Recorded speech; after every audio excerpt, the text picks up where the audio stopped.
So guys, samahan nyo kami para bumili ng new Sony Angel na Kiss Kiss Charm. So pumunta muna kami sa Subway and akala ko wala na ako maaabutan na charm kasi hapon na to. Pero nung pumunta ako dito sa SM North, meron pa silang stock. So 3 pieces per person. And then bumaba naman ako sa 3rd floor ng Fully Book. Meron pa sila din dito. Bumili din ako ng 3.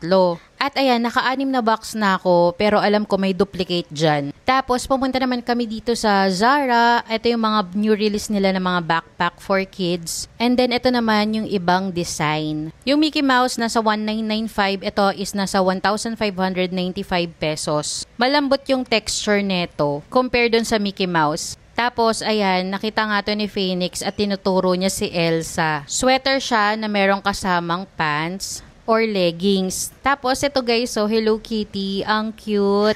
Pair na rin to. Kaso ito guys, pang ano na siya hindi na siya pang toddler, pang teens na. At ito naman yung mga underwear nila na Sanrio Collection. Ayan, 795. Nung nakaraan naka-sale to guys. Tapos, ito yung mga bags or small bags na available sa kanila na Sanrio. Ayan, Kuromi.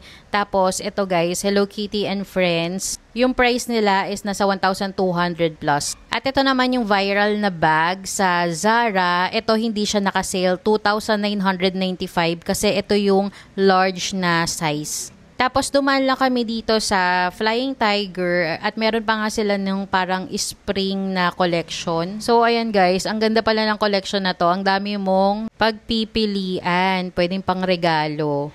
Tapos sa sobrang ganda ng design, ayaw mo nang gamitin. So let me know kung gusto niyo ng unboxing ng Sony Angel. So ayun lang guys, buyers, follow me for more.